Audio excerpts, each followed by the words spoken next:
السلام علیکم، بسم اللہ الرحمن الرحیم، صلی اللہ رسول الکریم۔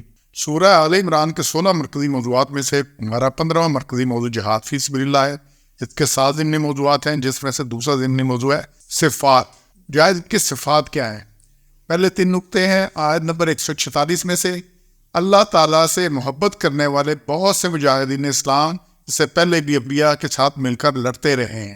انبیاء جب بھی جہاد کے لیے نکلے ان کے ساتھ لڑتے رہے ہیں، کیونکہ پہلی دفعہ یہ کام نہیں ہو رہا۔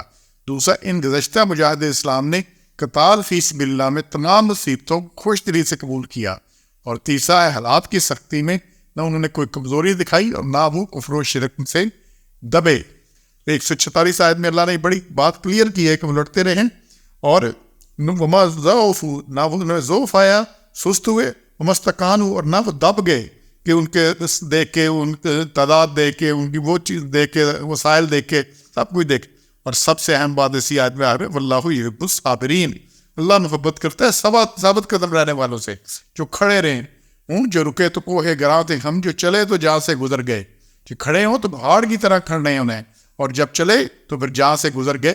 یہ نہیں ہے کہ پھر جناب ادھر دیکھیں ادھر دیکھیں، کہاں بچت ہے کہاں جانا ہے۔ اس میں استقلال پر سب سے بڑی چیز ہے۔ تو استقلال جس میں نہیں اس میں کچھ نہیں، اور زندگی میں جس میں استقلال نہیں اس میں کچھ نہیں۔ اس کے بعد 172 میں سے پوائنٹ ہے چوتھا اور 8واں پوائنٹ ہے کہ حکم رسول صلی اللہ علیہ وسلم ہر حال میں ماننا ہی نیکی اور پرہیزگاری ہے، چوتھا ہے۔ اور 8واں پوائنٹ ہے باوجود زخمی تکلیف میں ہونے کے حکم اللہ اور رسول صلی اللہ علیہ وسلم برداری کرنے والے لوگ ہوتے ہیں۔ 172 میں اللہ نے فرمایا، اور یہ بڑا اس میں کلیئر اللہ نے کہا کہ جن لوگوں نے حکم ماننا ہے، اللہ دینا استجاب اللہ و رسول، اللہ کا اور رسول اللہ کا بھی حکم اور رسول ہے، تو ان کو باوجود اس کے کہ ان کو صاحب پہنچ چکے تھے انہیں نو گیا، اور پرہیزگار نیک بھی ہیں پرہیزگار بھی ہیں، اور ان کے لیے ثواب ہے بڑا۔ تو احد میں مسلمانوں کو نقصان اور صدمہ پہنچنے کے بعد مشرکین مکہ کو لوٹ گئے۔ حضور صلی اللہ علیہ وسلم کو خطرہ پیدا ہوا کہ کہیں وہ لوٹ کر پھر حملہ آور نہ ہوا، لہٰذا آپ صلی اللہ علیہ وسلم نے فرمایا کون کافروں کا تعاقب کرتا ہے؟ اس پر صحابہ کرام رضوان اللہ نے باوجود زخمی ہونے کے اور عزیزوں کی شہادت کے صدمہ کے باوجود طاقت کے حکم پر لبیک کہا۔ تو جیسے حکم ملا تو ہر چیز چھوڑ کے، ہر مجبوری چھوڑ کے، ہر مصیبت میں لے کر آگے چلنے کی بات کی۔ اور 5واں چھٹا نقطہ ہے آیت نمبر 173 میں سے لوگوں کے ڈرانے سے ان کے ایمان میں اور اضافہ ہو گیا، اور انہوں نے اللہ تعالیٰ پر مکمل توکل کیا۔ 173 بالکل کلیئر ہے کہ جن اللہ دینا قال لهم الناس، جن کو کہا لوگوں نے کہ ان الناس کا جمع کہ بکہ والوں نے جب بہت لشکر جمع کر لیا تمہارے مقابلہ میں، سو تم ان سے ڈرو، فخشوہم، تم فزادہ ہم، تو زیادہ ہو گیا مانا ان کا اور ایمان۔ وہ بولے کیا بولے؟ قالوا حسبنا اللہ ونعم الوکیل، ہمارے اللہ ہی کافی ہے اور وہی وہ کارساز ہے۔ تو ان کا ایمان مزید اضافہ ہو گیا۔ تو غزوہ احد سے واپسی پر ابو سفیان نے مسلمانوں کو اگلے سال بدر میں مقابلہ کا چیلنج دیا، جسے حضور صلی اللہ علیہ وسلم نے قبول فرمایا۔ لیکن جب وقت آیا تو ابو سفیان ہمت ہار بیٹھا، لیکن اپنی حفت اور ندامت کو چھپانے کے لیے مدینہ میں یہ مشہور کرا دیا کہ قریش بڑی زبردست تیاری کے ساتھ ایسا لشکر جرار جمع کر رہے کہ پورا عرب بھی اس کا مقابلہ نہیں کر سکتا۔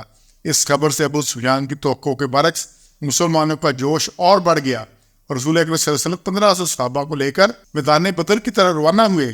اس غزوہ کو غزوہ سوی کہتے ہیں۔ حضور صلی اللہ علیہ وسلم بدر میں 8 دن ٹھہرے اور ابو سفیان کا انتظار کیا، لیکن وہ وہاں پہ نہیں آیا۔ تو یہ کہ ان کا ایمان اور بڑھ گیا۔ تو یہ نہیں کہ آ رہے یہ تو وہاں پہ ڈر جاؤ، چھپ جاؤ، نکلو کچھ، تو ایمان فخشوہم، تو ان سے ڈرنے والی بات نہیں، فزادہم ایمانا، اور ان کا ایمان بڑھ گیا۔ اور یہ سورہ احزاب میں ہے، جو کھڑے ہونے والے ان کا ایمان بڑھتا ہے، اور منافق کا ایمان ہوتا ہی نہیں، چونکہ اس نے بڑھنا کدھر سے؟ وہ تو موقع کی تلاش میں ہے کہ میں کہیں موقع ملے تو میں کسی سڑک میں نکل جاؤں، کسی چلے جاؤں۔ اور ساتواں ہے ہر حال میں رضائے الہی کی پیروی کرتے ہیں۔ 174 میں کیسے بھی حالات ہوں، اور اس میں کہ پھر چلے آئے مسلمان اللہ کے احسان اور فضل کے ساتھ۔ تو گئے چلے بدر میں، تو اس میں جب غزوہ سوئی کی بات ہوئی ہے تو پھر کچھ نہیں ہوا ان کو، نہ کوئی ان کو پہنچی برائی، اللہ نے احسان اور فضل کے ساتھ واپس ہے، ان کا داغ بیٹھی، فتبعوا رضوان اللہ ہے، اور تابع ہوئے اللہ کی مرضی کے۔ اللہ ذو فضل عظیم، اللہ کا فضل بڑا عظیم ہے۔ یہ بات صحابہ کرام رضوان اللہ ہر لحاظ سے فائدہ میں رہے، اللہ کی رضا بھی حاصل ہوئی، جہاں کی سختی سے بھی بچے رہے، دشمن مروب ہو کر بدر میں پہنچا ہی نہیں، اور مسلمانوں نے ایک تجارتی قافلہ سے خرید و فروخت کر کے مالی فائدہ بھی خوب حاصل کیا۔ تو یہ سارے فائدے اللہ نے کہا کہ ان کی صفات کیا ہے صفات کیا ہے؟ جب دشمن سامنے ہو تو ڈٹ جانا ہے، کھڑے ہو جانا ہے، عمل میں تیاری کرنی ہے جنگ کی، اور جنگ میں کی خواہش نہیں کرنی ہے، لیکن جب آ جائے تو پھر فرار اختیار نہیں کرنا، پھر کھڑے ہو جانا ہے. یہ صفات ہے، اور ہم نے دیکھنی ہے ان میں سے کون سی صفت مجھ میں ہے، جو نہیں ہے وہ ہم نے ڈالنی ہے، وغیرہ نہیں تو بعد نفاق کی ہے. سبحان ربک رب العزت عما یصفون، والسلام علی المرسلین، الحمد للہ رب العالمین.